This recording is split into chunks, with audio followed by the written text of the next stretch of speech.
워싱턴 새한장로교회 노대준 목사님의 주일 설교 영상입니다. 말씀을 듣는 모든 분들에게 예수 그리스도의 위로와 평강이 충만하시길 간절히 기도합니다. 어떤 청년이요, 교제하는 여성하고 이제 결혼할 마음이 생겼어요. 그래서 자기 집에 데려가서 어른들한테 소개시키고 또 허락을 구하는 거죠. 근데 이 젊은이의 어머니가 얼마나 까다로운지 말이죠. 데리고 오는 여성한테마다 타박을 해서 그 사람 안 되겠다 해가지고 도무지 청년이 견딜 수가 없었어요. 너무 괴로웠어요. 자기가 데리고 가는 여성마다 어머니가 항상 퇴짜를 놓는단 말이죠. 저런 이야기들을 하면서 말이죠. 그래서 이 젊은이가 도대체 어떻게 해야 좋을지 모르겠어가지고 어떻게 해야 좋을지 모르겠어서 자기 친구한테 조언을 구합니다. 그랬더니 그 친구가 가만 듣고 하는 말이 그래? 그러면은 자네 어머니를 꼭 닮은 여성을 찾아가지고 한번 데리고 가보라고 그랬습니다. 그래서 이 청년이 이제 많이 찾았고, 그래서 정말 자기 어머니하고 꼭 닮은 여성을 발견을 했어요. 그래서 생김새도 비슷하고 키도 비슷하고 걸음걸이도 비슷하고 표정도 비슷하고 너무너무 사람들이 누가 봐도 깜짝 놀랄 정도로 그렇게 닮은 여성을 어머니에게 데리고 갔어요. 그리고 시간이 좀 지난 다음에요, 어머니하고 닮은 여성을 데리고 가라고 조언을 했던 이 친구가 젊은이에게 물어봤어요. 그래, 지난번에 그렇게 인사시켰잖냐고, 어떻게 됐냐고 그랬어요. 그랬더니 이 젊은이가 대답하기를 말이죠. 그러게 말이야, 자네 말대로 우리 어머니는 굉장히 좋아하더라고. 그런데 이번에는 아버지가 그 여자는 절대 안 된다고 그러는 거야. 그랬다는 거예요. 아버지가 싫다고. 이게 우리 인생이 그런 거 아닌가 싶어요. 우리는 두 사람도 완벽하게 만족시킬 수 없는 사람이에요. 우리 한 사람 한 사람은 그런 사람들입니다. 또 두 사람만 모여도 어떤 한 사람에 대한 평가가 항상 달라지게 되어 있습니다. 이게 우리 현실이고 우리 인생의 적나라한 모습입니다. 유감스럽지만 말이죠. 이게 우리 가정생활뿐만 아니라 우리 사람이 모인 곳에는 어디든 이런 현상이 항상 일어나고 있습니다. 교회에서도 이런 문제가 사실은 가장 근본적이고 어려운 문제 가운데 하나입니다. 마음을 합하지 못하는 거예요. 어떤 한 사람에 대해서 혹은 한 사건에 대해서 우리가 뜻을 합하지 못하는 일들이 얼마나 많은지 모릅니다. 서로 진영을 맞춰가지고 이쪽 편 저쪽 편 나눠가지고 서로를 비난하고 비판하는 것, 이것이 우리의 현실이란 말이죠. 근데 이 일을 극복하지 못한다면 어떻게 하나님이 기뻐하시는 공동체를 이야기할 수 있겠습니까? 저는요, 교회답게 자라가기 위해서는 이런 문제가 반드시 해결되어야 한다고 믿고요.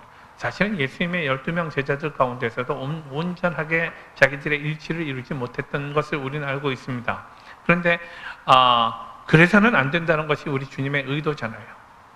오늘 우리가 교회를 세워가는 원리에 대해서요, 좀 가장 근본적이고 베이직한 그런 기본적인 그런 원리에 대해서 먼저 좀 정확하게 좀 마음에 분명한 결단을 내리는 시간이 되면 참 좋겠습니다.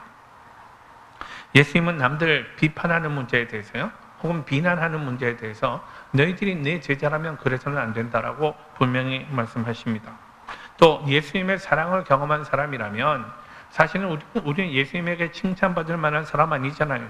아무도 난 아무런 죄가 없어요. 하나님이 날 바라보시면 하나님 참 기뻐하실 것입니다 라고 할 수 있는 사람이 누가 있어요? 양심이 바로 된 사람이라면 아무도 그렇게 말하지 못할 것입니다. 그럼에도 불구하고 하나님은요, 너는 하나님은 우리 이름을 불러주시면서 우리를 얼마나 사랑하신다고 그렇게 말씀하십니까? 우리는 하나님으로부터 이런 말로 다 할 수 없는 엄청난 사랑과 은혜를 공짜로 받았는데, 반면에 나는 그런 사랑을 베풀고 있는가에 대해서 좀 우리 스스로를 돌아보는, 그리고 또 새로운 삶을 결단하는 주일이 되면 좋겠다는 소망이 있습니다. 비판하지 말라는 것, 무조건 비판하지 말라는 것은 아니죠. 사실은 비판에는요, 긍정적인 비판이 있고 부정적인 비판이 있습니다. 긍정적인 비판은 뭡니까? 사람 바로 세우는 거죠. 바로 세우는 거예요. 파괴적인 비판은요, 그 부정적인 비판은 사실은 사람을 무너뜨리는 거예요. 허물어뜨리는 거예요. 공격하는 겁니다. 그죠? 우리 세치혀로 사람들을 어떻게 상처 주는지 우리 알고 있습니다. 그러니까 그런 비난이나 비판에는 좋은 의도를 가진 긍정적인 비판이 있는가 하면 나쁜 의도를 가진 파괴적인 의도를 가진 아주 부정적인 비난이 있을 수 있습니다. 비판이요. 부정적인 비판 안에는요, 그 사람의 영혼에 대한 염려가 없습니다. 그를 향한 긍휼의 마음이 없단 말이죠. 도무지 그를 귀히 여기지 않습니다. 그냥 오직 그는 무너뜨려야 할 대상, 내 앞에서 사라져야 할 대상으로 생각하고 그를 마구 공격하는 데서 자기 만족을 느낀다면 이것은 대단히 비뚤어진 인성이고 이것은 우리의 죄성, 그가 얼마나 심각한 죄 가운데 있는가를 보여주는 사례일 것입니다. 이게 비난이요, 험담의 본질입니다. 그래서 탈무드에서는요, 비난하는 말 있잖아요. 험담하는 거, 남의 인격을 허무는 말 있잖아요. 이걸 살인보다 더 나쁘다고 이야기합니다. 살인은 한 사람만 죽이는 거잖아요. 근데 우리가 누군가를 비난할 때에 그 탈무드가 말하기를 당신이 입을 벌려서 누군가를 비난하기 시작한다면 당신은 이미 세 사람을 살인한 셈이 된다라고 말합니다. 첫 번째는 말하는 사람. 남에게 근거 없이 남을 중상하고 허무는 사람 있잖아요.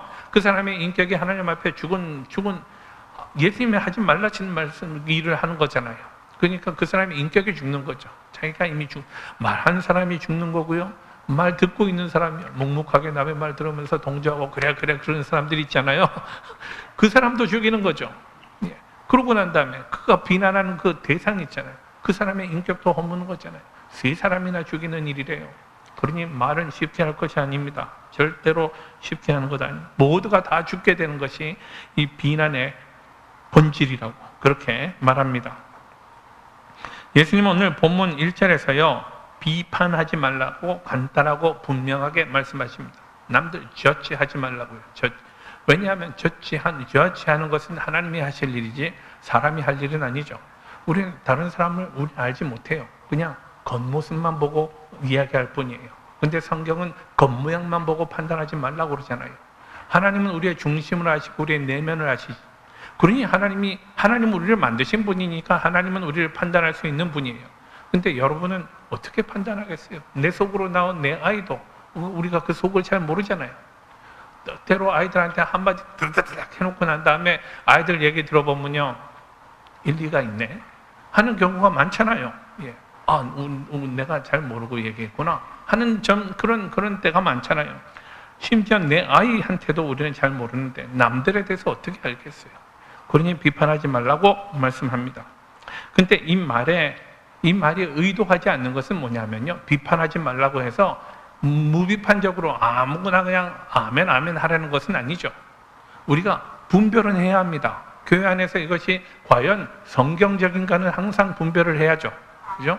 또 항상 이게 하나님께 유익이 되는가를 하나님께 영광이 되고 교회 공동체 유익이 되는가를 분별은 해야 합니다.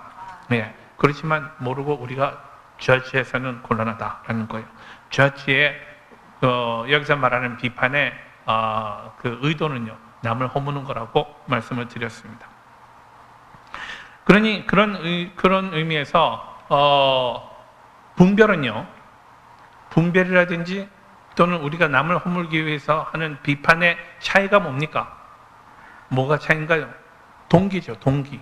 우리가 마음속에 가지고 있는 동기가 다른 거죠. 남의 영혼을 염려하고 그를 주 앞에서 바로 세워가고자 하는 동기가 있다면 이런 비판은 유익을 끼치는 것이지만, 그러나 그를 고통스럽게 하고 남을 허물어 버리고자 하는 사장시켜버리겠다. 내가 여기서 물이 쫓아버리겠다 말이죠.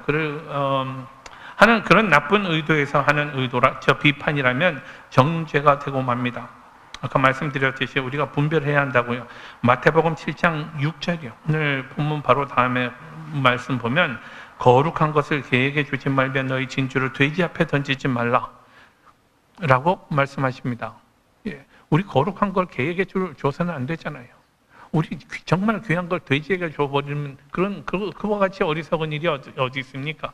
그러니까 그렇게 하지 않도록 우리가 분별은 해야 합니다. 영적으로 분별은 항상 해야 하는 거예요. 또 마태복음 7장 15절 보면 거짓 선지자들을 삼가라. 양의 옷을 입고 너희에게 나오나 속에는 노략질하는 일이라 라고요. 겉으로는 아름다워요, 멋있어요, 또 고상한 말을 합니다. 말은 그러나 그 내면은 일인 존재가 있단 말이죠. 교회 안에도 얼마든지 그런 존재가 있습니다. 그런 존재들을 분별하라라고 말씀합니다. 요한일서 4장 1절에는요. 사랑하는 자들아 영을 다 믿지 말고 오직 영들이 하나님께 속하였나 분별하라. 많은 거짓 선지자가 세상에 나왔음이라 라고요.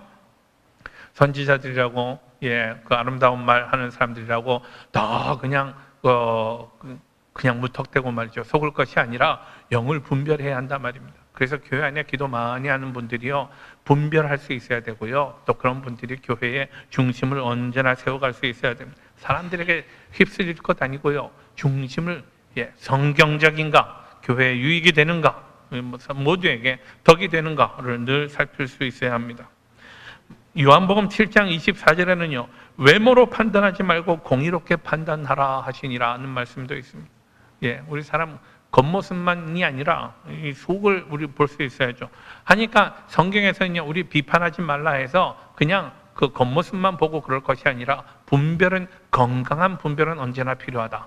그러나 남을 허물고자 하는 동기에서 함부로 남에 대해서 이야기하고 험담하는 것은 안 된다라는 것이 본문의 의도입니다. 그러면 남을 비판하는 것이 왜 나쁜가요? 남을 비판하는 게 왜 나쁩니까? 나쁜 의도로 이야기한다면 의도가 나쁘니까 나쁘죠. 근데 의도가 나쁜 게 왜 나쁜가? 나는 사람들에게 다른 사람에 대해서 우리가 험한 말 할 수 있습니다만은 그거의 나쁜 이유는요. 이웃의 약점이나 허물을 들춰서 험담하고 하는 것. 이것은요. 사실은 언어 폭력의 한 형태이기 때문에 그렇습니다. 여러분 사랑은 허당한 허물을 덮는 거잖아요. 근데 남의 허물을 들추어내고 그것을 막 뒤집어낸다면 뭐예요. 그래서 많은 사람들이 그것을 보고 또 많은 사람들이 어떤 잘못된 판단을 하게 한다면 이건 사랑하고는 상관이 없는 일이죠. 오히려 사랑의 반대잖아요. 이게 사랑하는 사람들의 공동체에서 해야 할 일입니까? 여러분들이 판단하시기 바랍니다. 그래서 혹시 이런 일들이 돌아가고 있다면 교회가 여러분 모두가 중심을 잡고 그리고 이런 일들이 즉시 멈추도록 그렇게 하셔야 합니다. 이웃의 약점이나 허물을 들추어서 공격하는 것은 폭력입니다. 폭력이요. 그리고 비판하는 사람들은요. 대체로 자기 시각에서 남의 시시비비를 가립니다. 자기 생각에 그렇단 말이에요. 근데 이런 사람들의 문제는 대체로 자기에게 더 큰 심각한 문제를 가지고 있단 말입니다. 예수님은 이런 사람들을 가리켜서 위선자라고 말합니다. 5절 말씀 보세요. 외식하는 자요 라고 말씀하십니다.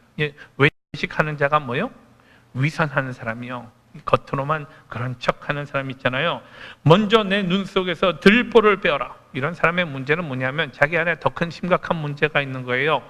형제의 눈 속에 티는 내가 잘 보는데 자기 눈 속에 들보가 그 가로지르는 큰 거잖아요, 그죠? 우리 지붕을 이렇게 받치는 내 눈 속에 그렇게 큰 게 있는데 그것에 대해서는 알지 못하고 남의 조그만 티끌을 가지고 이야기하는 것이니까 기가 막히는 거죠. 사리가 닿지 않는다는 말입니다. 우리는 대체로 자기 기준으로 남에 대해서 이야기합니다만은 내 기준이 옳지 못할 때 어떡할 거예요? 내 기준이 대체로 옳지 못합니다. 그러니까 내 보기에 길다 짧다 이렇게 단정한단 말이죠. 그런데 우리는 대체로 자기 자신에 대해서 얼마나 관대합니까? 내가 하는 건 전부 다 용납할 수 있어요. 근데 남이 하는 건 절대로 참지 못해요. 우린 다 그런 존재예요. 그러니 내가 내리는 판단이 옳지 않다라는 말입니다. 그래서 내 기준으로 이야기하는 것이 내용이 옳지 않은 것은 물론이고요. 교회 안에서 덕을 세울 수도 없습니다. 남들이 보기에는 자기가 더 큰 문제인데요. 주께서는요, 교회 안에서 형제 자매끼리 서로의 약점과 허물을 용납하지 못해서 말을 가지고 서로에게 상처 주는 이 일을 금해야 한다라고 말씀합니다. 물론 우리가 아까 말씀드렸듯이 분별해야죠. 잘못된 일이 있으면 지적을 해야 합니다만은, 그러나 잘못된 일 지적할 때에도요, 덕을 세워가면서 해야 합니다. 젠틀리 사로잡아야지, 바로 잡아야지, 이걸 가지고 무슨 떠벌려 가지고 말이죠. 그것은 절대로 옳지 않은 일이고요. 또 덕을 세울 수도 없습니다. 여러분, 비판해 가지고 사람 바로 세우는 경우 보셨어요? 그래서 옛날 우리 어른들은요, 가정에서도 그런 일이 많잖아요. 가정에서 우리 여성들이 흔히 많이 하는 일은 바가지를 긁는 일입니다. 남편 못마땅한 일이 있으면 바가지를 긁어댑니다. 그죠?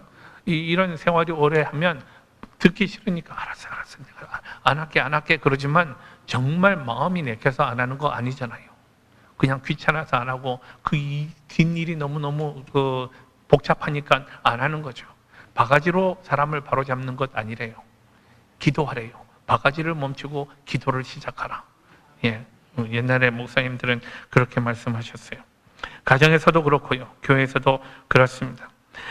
옛날 예수님 당시에 남들 비난하는데 선수였던 사람들이 있다면 바리새인들이었습니다. 바리새인들이요.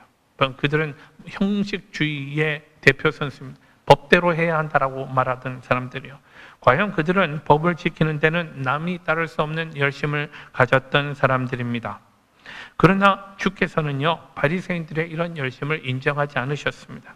예, 그들에게요, 이 구멍 열린 무덤과 같은 존재요, 회칠한 무덤과 같은 존재라고 주님은 그들을 심하게 책망하셨습니다. 남을 비판하는 사람들의 문제는요, 자기는 잘났다고 생각하는 거예요. 자기는 의롭다고 생각하는 거예요. 남들은 다 자기만 못한 것 같고, 그러니 남들을 그런 눈으로 바라보니 못마땅한 일 투성이죠. 그 교회에서도 그렇습니다. 교회에서 남들 하는 일 보면 전부 누구는 이래서, 누구는 저래서, 누구는 뭐 또 다른 문제가 있고 등등 이런 것만 바라보자면, 예. 근데 주께서는요, 우리가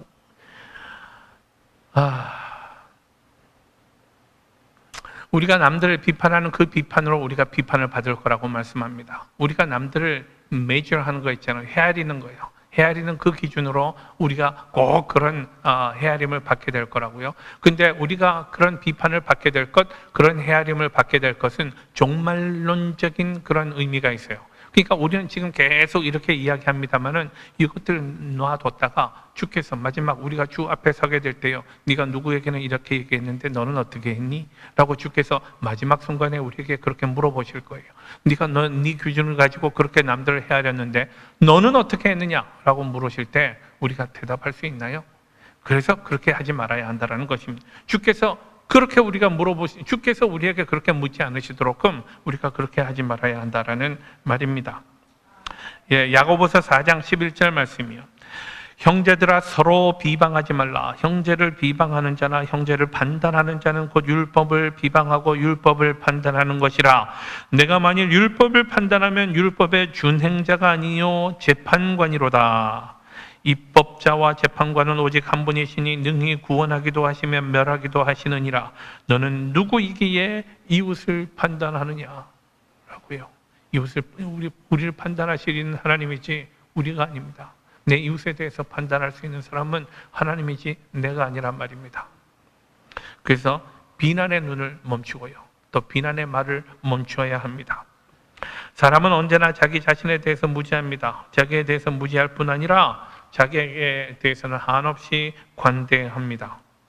그러니 위선이라고 그러죠. 위선. 자기 똑같은 문제 가지고 있으면서 자기보다 문제가 훨씬 덜한 사람을 가리켜서 뭐라고 그러는 거예요. 본문에 나오는 티요, 남의 눈에 있는 티는 톱밥의 한 알갱이요. 우리 이렇게 썰면, 톱질하면 나오는 알갱이 있잖아요. 그 알갱이 하나를 가리키는 말입니다. 반면에 들보는요, 커다란 통나무입니다. 크기에 있어서 비교가 안 되는 거예요.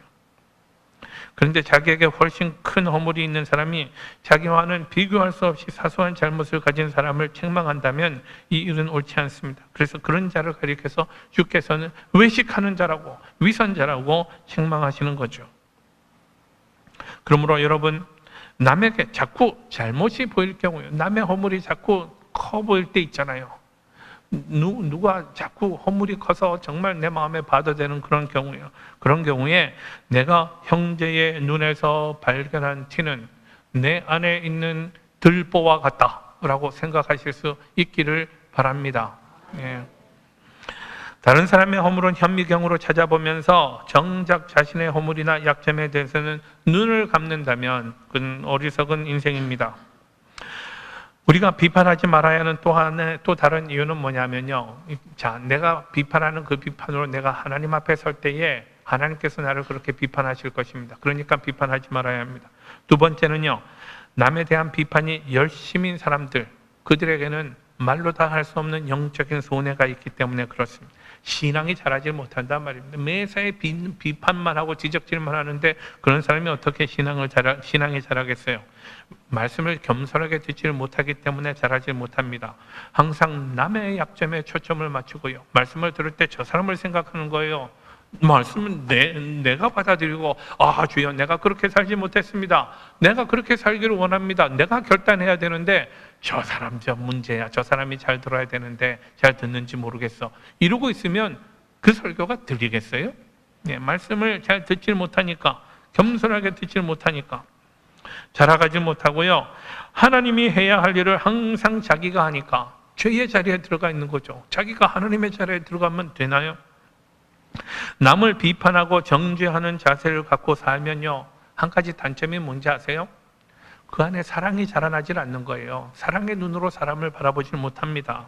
이웃을 사랑하는 마음이 없는데 어떻게 말씀대로 살 수 있겠어요?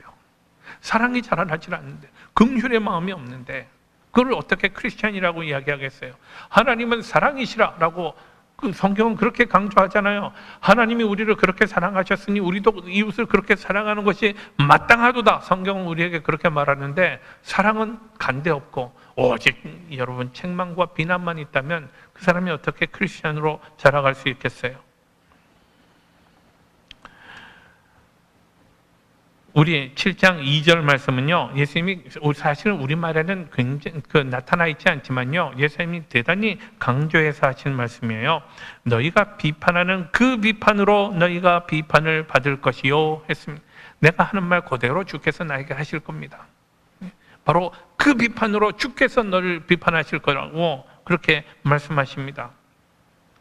우린 그것보다 더 중요한 것은요, 우리가 그리스도의 참 제자라면 주 안에 있는 긍휼을 체험한 사람이잖아요. 예수님의 사랑, 그분의 여러분 예수님은요 기가 막힌 죄인들 있잖아요.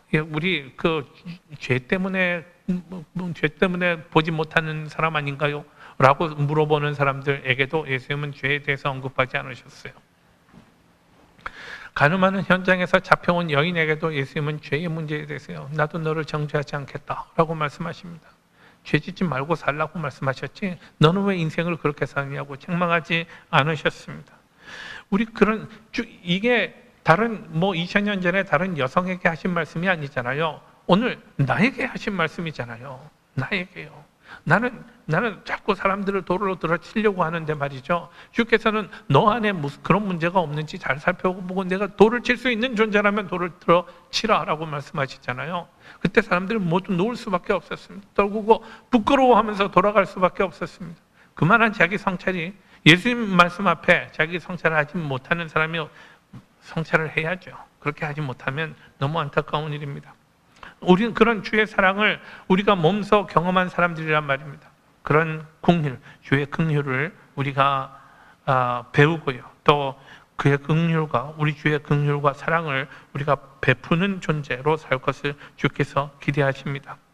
제자들은 용서의 은혜를 아는 사람들입니다. 그러므로 용서하게 되어 있는 거죠. 마태복음 5장 7절 말씀입니다. 예수님 팔복 가운데 하나요, 긍휼히 여기는 자는 복이 있다고 말씀하셨습니다. 왜요? 남을 긍휼히 여기는 사람에게 복이 있는 이유는 뭡니까? 그도 긍휼을 받을 것이기 때문에요. 하나님이 그를 그렇게 긍휼히 여기실 것이기 때문에요. 마태복음 6장 12절이요. 예수님의 주기도 가운데 있는 말씀입니다. 우리가 우리에게 죄 지은 자를 사하여 준 것처럼 그렇게 우리의 죄를 용서하여 주옵소서라고요. 우리는 용서한 만큼 용서받을 것입니다. 인간을 정직하게 들여다보면요, 모두가 죄인이라는 이 사실을 부인할 수 없습니다. 이 안에, 우리 안에 얼마나 많은 오만이라든지 편견이라든지 이기심이 있고 욕심이 있고요, 온갖 추악한 것들이 다 우리 안에 있습니다. 하나님 앞에 합당치 못한 거예요. 그런데 이런 인간을 하나님은 용서하겠다고 선언하셨잖아요. 그렇다면 하나님이 내가 그런 존재임에도 불구하고 하나님이 나를 용서하셨다면 나는요, 나의 이웃에게도 내가 똑같은 이치로 내가 정죄해서는 안 되는 것 아니겠습니까?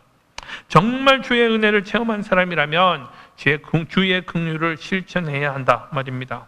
바꿔 말하면 남에게 긍휼하지 않고요, 남에게 사랑을 베풀 줄 모른다면 그는 아직 주의 긍휼을 체험하지 못한 사람일 가능성이 많다 말할 수 있을 것입니다. 그는 아직 주의 사랑을 도무지 알지 못하는 사람일 가능성이 많다. 주의 사랑을 알았는데 어떻게 나에게 사랑이 없을 수 있겠는가 말입니다. 비판이 누구를 위한 것입니까? 우리가 공동체 안에서 행하는 모든 일들의 기준은요, 교회의 덕이 되는가입니다. 유익을 끼치는가 말이죠. 성령 충만한 사람이 교회의 덕이 되는 거죠. 예. 우리에게 각양의 은사를 주신 이유가 뭡니까? 공동체를 세우고 교회 서로에게 유익을 끼치라라는 주의 기대가 있기 때문에 우리에게 주께서는 은사를 주신 것입니다. 그런데 우리가 비판할 때요, 누구에 대해서 비판할 때 우리는 덕을 세웁니까? 어떻게 무슨 유익을 끼칩니까? 이것이 상대의 유익을 위한 것입니까? 아니면 내 감정을 해소하기 위한 것입니까?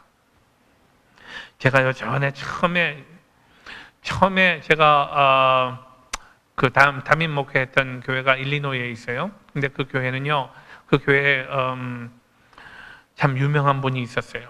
근데 이분은 다른 사람들이 모이는 데는 꼭 빠짐없이 무슨 일이 있어도 가요. 왜냐하면 항상 자기가 하는 일이 있기 때문에. 자기 빠지면 남들이 자기에 대해서 그렇게 할까 봐 겁이 나가지고 빠지지 않는 분이 있었어요. 예. 한 가지 제가 아까도 말씀드렸듯이 말이죠, 우리는 남을 비판하는 걸 가지고는 사람을 바꿀 수 없어요. 그를 향해서 우리가 긍휼의 심정을 가지고요, 그의 영혼을 하나님 앞에 염려하면서 기도할 때에 하나님께서 그 심정을 움직여 주시는 줄 믿습니다. 예. 인간은 불완전하고 아직 성숙해가는 존재이기 때문에 우리가 듣고 보고 느끼는 것에 오류가 있을 수 있습니다. 잘못된 정보를 듣고 잘못된 판단을 할 수 있습니다. 남의 가치관에 대해서 우리가 다 알지 못하잖아요. 그러니 사람마다 가치관과 판단이 다 다를 수 있습니다. 그러니까 우리 잘 모르는 처지에서 함부로 비판하는 것, 하나님도 싫어하신다는 사실을 꼭 기억하십시오. 하나님은 인간을 정죄하고 심판하고 지옥에 보내는 대신 당신이 스스로 죽으시고 인간을 구하는 방법을 선택하셨습니다. 요한복음 5장 22절 말씀이요, 아버지께서 아무도 심판하지 아니하시고 심판을 다 아들에게 맡기셨으니. 아들의 방법은 구원하는 거잖아요. 이렇게 하나님은 심판을 싫어하시며 예수님을 통해서 우리에게 기회를 주십니다. 그러므로 제가 이제 마지막으로 강조합니다. 궁극적으로 하나님이 우리를 이 땅에 내신 목적에 주목하십시다. 하나님이 나를 왜 이 땅에 내셨는가 말이죠. 나 때문에 하나님의 나라가 조금이라도 더 발전이 있어야 하는 것 아닌가요? 내가 모이는 이 교회에 내가 있음으로 인해서 조금이라도 더 유익이 있고 조금이라도 더 보탬이 되어야 하는 것 아니겠습니까? 예. 근데 우리가 그 일을 할 수 있는 방법은 뭡니까? 사랑입니다. 사랑이요. 예. 그래서 요한복음 13장에서요, 예수님은 새 계명을 너희에게 주노니 라고 말씀합니다. 왜냐하면 실패했었기 때문에요. 사람들이 그때까지 사랑하는 일에 실패했습니다. 그러나 주께서는 이제 말씀하십니다. 새 계명을 너희에게 주노니 너희가 서로 사랑하라. 내가 너희를 사랑한 것 같이 너희도 서로 사랑하라 라고 명령하십니다. 사랑의 기준이 뭐예요? 예수님이요. 내가 너희를 사랑한 것처럼 바로 그런 방법으로 그렇게 너희도 서로 사랑해야 한다라고 말씀합니다. 요한일서 4장 7절은요. 사랑하는 자들아 우리가 서로 사랑하자. 사랑은 하나님께 속한 것이니 사랑하는 자마다 하나님께로서 나서 하나님을 알고 사랑하지 아니하는 자는 하나님을 알지 못하나니 이는 하나님은 뭐요? 사랑이심이라. 우리가 이 말씀을 기억하십시다. 사랑을 가지고 우리 공동체를 볼 수 있기를 원합니다. 사랑을 가지고 우리 이웃들을 바라볼 수 있게 되기를 원합니다. 성령은 우리가 이렇게 할 수 있도록 우리 안에 불쌍히 여기는 마음을 성령이 주십니다. 에베소서 4장 32절 말씀입니다. 서로 친절하게 하며 불쌍히 여기며 서로 용서하기를 하나님이 그리스도 안에서 너희를 용서하신 것 같이 하라라고요. 서로 불쌍히 여기라고요. 이 사람 불쌍해 죽겠네 쯧쯧쯧 그게 아니고요. 그의 영혼에 대해서 염려하는 마음을 가지라는 것입니다. 주님이 가지셨던 그런 사랑의 마음을 가지고 이웃을 바라보라는 거예요. 여러분, 내가 이웃에게요, 내가 가진 돈 전부를 줄 수는 없잖아요. 내가 사는 집에 당신이 들어와서 사세요라고 말할 수 있으세요? 그건 못하지만, 그러나 내가 당신을 이제부터 사랑하기로 결심하겠습니다 라고 선언할 수 있잖아요. 그리고 전부를 주는 사랑은 못할지언정 내가 할 수 있는 대로 제가 지금은 이만큼 사랑할게요. 그렇지만 주께서 내게 능력을 주시고 내 인격을 바꿔주셔서 오늘은 이만큼이지만 다음 달에는 이만큼쯤 되게 하시고 내년에는 이만큼쯤 되게 하실 줄 믿습니다. 네, 어쨌든 내가 당신을 사랑하기로 결단합니다. 우리 함께 이 일을 해가십시다 라고 선언할 수 있잖아요. 그래서 오늘 우리는 이런 사랑의 결단을 할 수 있게 되기를 바랍니다. 주께서는요, 우리가 세상의 소망이라고 말씀하셨어요. 세상이 얼마나 잔인합니까? 날마다 혀에서 나오는 몇 마디로 얼마나 많은 사람이 다칩니까? 우리 트럼프 대통령이요, 한마디 하면 세계 주가가 떨어진대요. 우수수 떨어진대요. 이러니 이 사람의 말이 얼마나 중요합니까? 이 사람의 말, 요 세치 혀가 얼마나 중요합니까? 우리는 이런 세상에 살고 있습니다. 총칼에 맞아 죽는 사람보다 혀에서 나오는 말에 맞아 죽는 사람이 몇십 배, 몇백 배 더 많은 세상을 살고 있습니다. 이런 세상에서 우리가 어떻게 기뻐하며 행복하게 살 수 있겠어요? 이런 세상에서 우리가 크리스천으로 살아갈 수 있는 방법이 뭐겠습니까? 예, 내가 사랑하며 살기로 결단하는 것, 이게 시작인 줄 믿습니다. 예, 사람들이 교회에서 간절히 바라는 게 뭡니까? 사랑하는 하나님을 만나는 거잖아요. 사랑의 하나님이요. 그리고 그 하나님을 사랑하는 사람들끼리 모여서 알콩달콩 행복하게 사는 거잖아요. 생명이 여기 있다고, 하나님의 능력이 여기 있다고 서로를 세워가면서 능력 있는 공동체 만들어가는 게 이 자리에 모인 우리 모든 성도들의 간절한 소망 아닙니까? 예, 그 일을 함께 시작하자는 것입니다. 이제 우리 교회에 발들이는 모든 사람들이 이런 하나님의 사랑을 체험할 수 있도록 우리가 새롭게 결단하고 사랑의 공동체로, 사랑과 은혜와 진리가 충만한 그런 공동체로 만들어가기를 결단하는 좋은 주일 되기를 바랍니다.